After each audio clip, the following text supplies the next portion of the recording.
Alright guys, so I just decided to stop messing around, stop nutting around, and just start diving into this theory on what we're going to be getting for the FGO Thanksgiving Gacha this year. Now, if you're a newer player and you've stumbled across the, ZTL channel, you don't know who I am, first and foremost, I'm glad you're able to make it over here. Maybe like the video, subscribe, all that good stuff. But what the Thanksgiving Gacha is it's kind of been this nice little NA exclusive thing that we got. Our own little, I guess, one thing we've got over the JP version, right? They get everything 2 years early. Well, at least we get this random limited gacha, and this is the one that we got last year. And you can really see there's no rhyme or reason for any of these servants. Like, the only loose connection I guess you can make is like, well, Hassan appears in Ereshkigal's NP. That's kind of cool. But aside from that, there's not really any rhyme or reason for why they picked this group of characters. I mean, they're all fairly popular, right? Like, I know a lot of people are a big fan of Hassan. Ereshkigal kind of speaks for herself with how upset everybody is, myself included, that we still do not have a summer version of this unit. I'm gonna complain a little bit because, bro, how did we get the altar skin before we even got an Ereshkigal summer just anything? Even a free-to-play at this point is enough for me to just cope and be happy with, right? Come on, like, the summer Ishtar was year 2. We are in, what, year 8 going into year 9 now? Come on, man. But then you have, like, BB Summer, Nero, obviously just very popular characters, and Benny Enma. I'm not really sure why they picked this one. I don't know if Benny Enma is really popular. I know there's, like, the Gordon Ramsay meme that, like, the community kind of indulges in, but I'm not sure if that's enough to really throw her out there. But regardless, it's a time for them to bring back a lot of limited units and kind of, give the NA version, a shot at some of these guys that don't really come back all that often. But here's the problem. First and foremost, what servants could they bring back that already haven't reappeared this year, or who are going to reappear either at the end of this year or very early on into next year? I mean, even like BB Summer, I know they could technically bring her back for Thanksgiving because she has a rate up around anniversary next year, right? It's like a month before or something like that.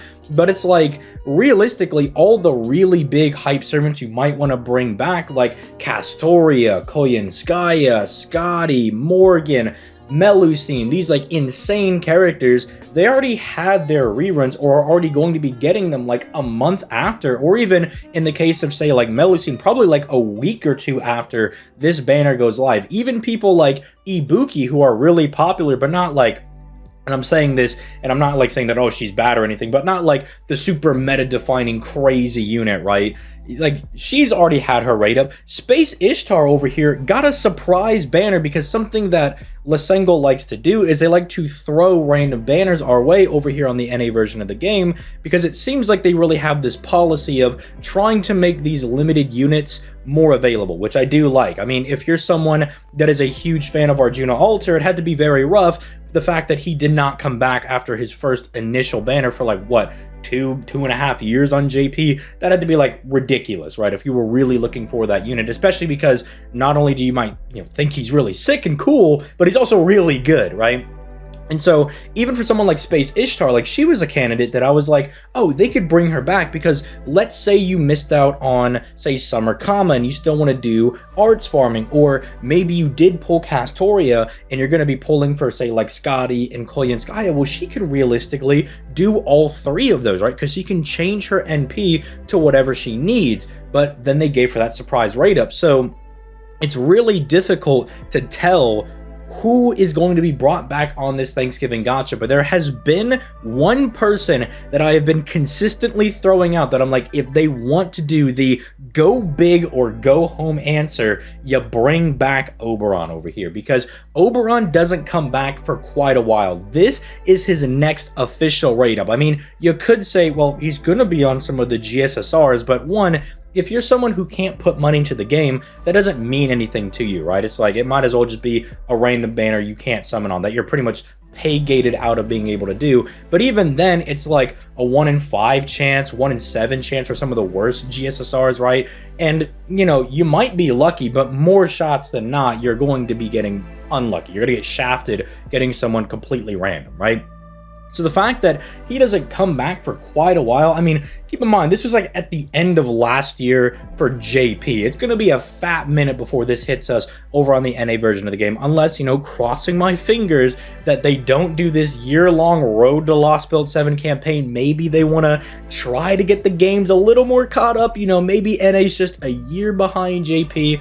That would be nice, but I mean, like, thinking realistically here, we're probably gonna have to wait till like the end of the year again for this, you know, Road to Lost Belt 7 nonsense, and that means Oberon is gonna be pushed back all the way back here. And one of the worst things about it too is it's not just him coming back, it's Melusine and Muramasa coming back. Muramasa being one of the most popular units in the game. I know a lot of people that will sack going for Oberon to go for Muramasa because he's good and he's very popular. I mean, it's Shiro, but in some dope drip with a big NP where he's like got the god sword and everything. Like, who's not going to summon for that? And then Melusine, not only is she very popular, but she's also ridiculously good. I mean, let me tell you, as someone on JP, I do not think Melusine has aged at all. Like, she is insanely good over there. Like, hasn't gotten any worse, hasn't really been power crept too much from what I've been able to tell. So, like, she's still really, really strong, aside from, like, damage-wise, you know, with, like, Kukulkan or something. But at the very least, Melusine can always hold that card of, like, hey, but I got a 100% NP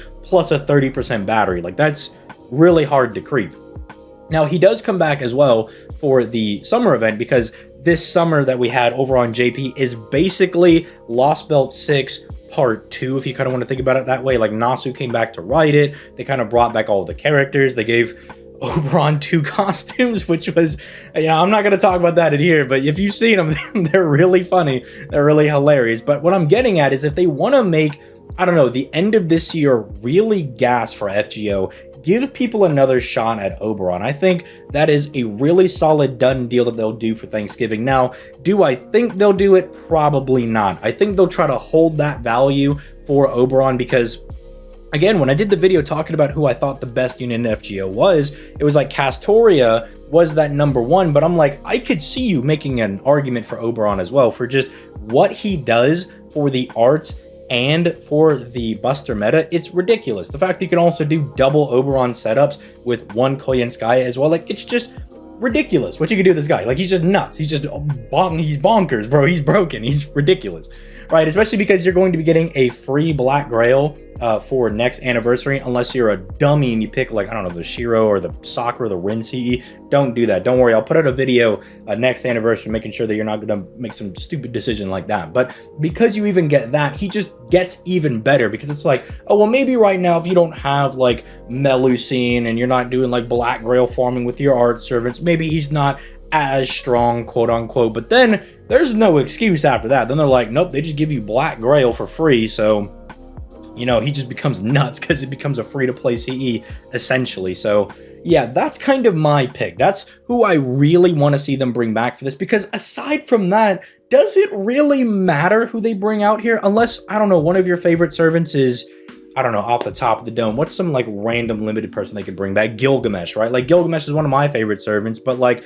if they bring him back, aside from people that like Gilgamesh, I mean, it's not really going to mean a lot for them. They could bring back Jolter. I could see that maybe being a thing. It was really weird that they brought out a Masashi banner for Samurai Remnant, but not one for Jolter, because, you know, they kind of used Jolter as a key selling point for the game. They're like, no. Even if you're not interested in, like, the whole samurai story thing, you got Jolter over here, and she's sad and depressed in the game. So it's like, instead of angry Jolter, you get sad, mopey Jolter the whole time.